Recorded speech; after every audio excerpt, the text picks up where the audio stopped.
મહંતોમાં પહેલાં પણ હું નામ બોલ્યો હતો અને એમાં ઘનશ્યામદાસ બાપુ મહંત શ્રી જૂના રાજપીપળા જૂના રામજી મંદિર રાજપીપળાથી મહંત શ્રી ઘનશ્યામદાસ બાપુ અત્યારે ઉપસ્થિત છે। તો 2 મિનિટ પ્રાસંગિક પ્રવચન બાપુને કહું કે આપણા સનાતન ધર્મ વિશે, આપણી વૈદિક સંસ્કૃતિ વિશે અને એમનો જે ખ્યાલ છે તે 2-5 મિનિટ એમને બાપુને આપું કે બાપુ પ્રવચન કરશે। સિયાવર રામચંદ્ર ભગવાન की जय।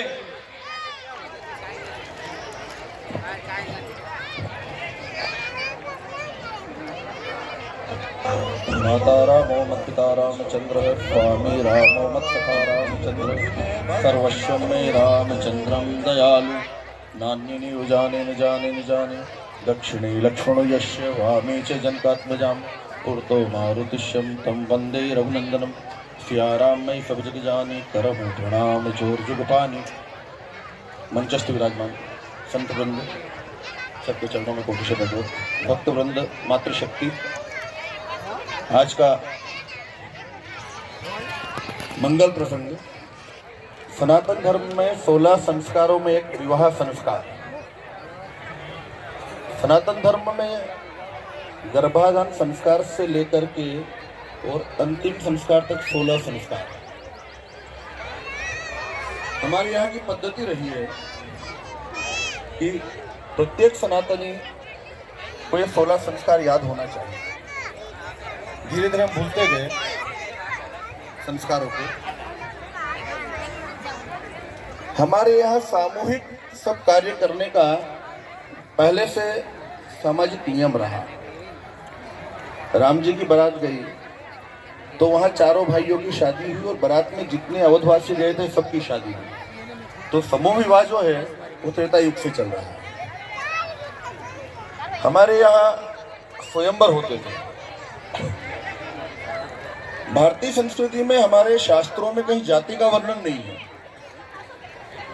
वर्ण व्यवस्था थी और वर्ण व्यवस्था जिस प्रकार आज शासकीय कार्यों में प्रथम वर्ग, द्वितीय वर्ग, तृतीय वर्ग, चतुर्थ वर्ग, ये 4 श्रेणी कर्मचारियों की।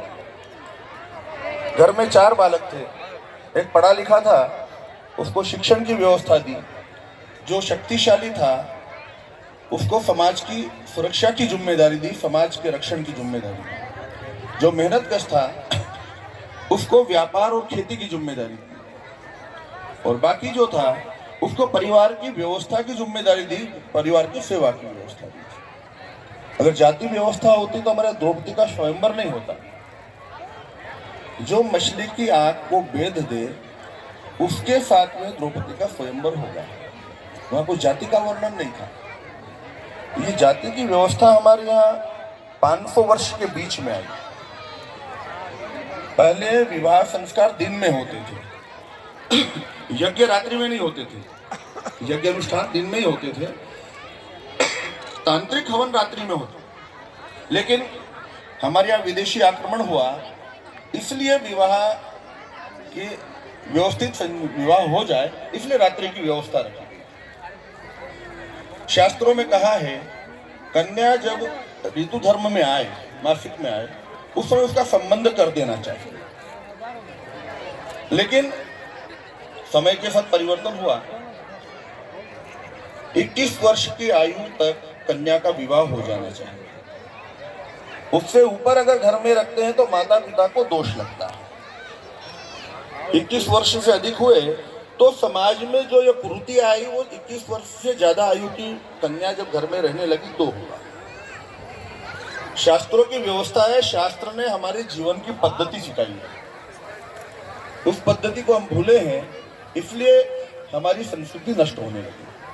विधर्मियों ने हमारे समाज को तोड़ने का बहुत प्रयास किया है। आज भी समाज जब जागृत हुआ है, हमारा देश मजबूत हुआ है। आज पूरा विश्व जो है भारत की ओर देख रहा है। भारत का हिंदू समाज संगठित हुआ, सनातन समाज संगठित हुआ है और सनातन धर्म में जागृति आई। आज हमारे कोई भी कार्यक्रम हो उसमें समाज बढ़ चढ़ कर हिस्सा ले रहा है। आज धार्मिक आयोजन जितने हो रहे हैं और समाज की जागृति के कारण समाज पर आक्रमण भी हो रहे हैं। अभी बताया कि विवाह जो होता है वर को विष्णु स्वरूप माना गया है, तो वर के हाथ में शस्त्र रहता था कि लक्ष्मी की सुरक्षा करें। इस समय ये स्थिति है कि आधे वर जो आए होंगे ना, पड़ोसी से मांग कर लेके आए होंगे, इनके घर में भी शस्त्र नहीं है। वो तलवार है ना, पड़ोसी के यहाँ मांग के लाए, भाई मारे तोरण मारने जाना है। अब वो विष्णु जो है वो लक्ष्मी की सुरक्षा कब करेगा? वर के हाथ में भगवान कृष्ण 12 वर्ष तक 11 वर्ष 52 दिन ब्रज में रहे, वहां उन्होंने बंसी बजाई, लेकिन जब सौराष्ट्र में आए और द्वारकाधीश बने तो सुदर्शन चक्र धारण किया है। भगवान को 14 वर्ष वनवास मिला राम जी को, तो वो वनवासी वेश बनाए, संत वेश बनाए, वनवासी वेश बनाया, लेकिन धनुष बाण छोड़ा नहीं था।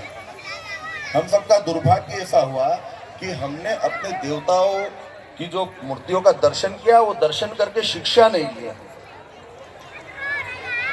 हमने भागवत कथा और राम कथा और शिव पुराण, देवी भागवत सुनना चालू किया, लेकिन आजकल कथाकार संगीत में नचाने की पद्धति चालू कर। नवरात्रि जो थी हमारे यहाँ शक्ति की आराधना का पर्व था, लेकिन विडंबना ये रही कि वो डांडिया में ठेकड़ा मारना चालू कर दिया। और दुर्भाग्य ये कि माता जी की आराधना करना है तो वो पार्टी प्लाट वालों ने जूता चप्पल पहन के नचवाना चालू कर दिया। ये दुर्भाग्य देखिए कि वो नवरात्रि आना चालू होती है, पहले 15 दिन पहले से डांडिया क्लास चालू हो जाती है। अरे माता जी का भजन करना है, 9 दिन देवी की आराधना करना है, और उस समय दुर्गा सप्तशती का पाठ होता था, सप्तमी और अष्टमी को यज्ञ होता था, और विजयादशमी के दिन हम विजयदशमी का पर्व मनाते थे कि महिषासुर को माता दुर्गा ने मारा था, उस दुष्ट को मारा उसमें, और रावण को मारा, इसलिए दशहरा। लेकिन हम सब अपने पर्व भूल गए। नवरात्रि आए, पहले 15 दिन पहले से वो डांडिया में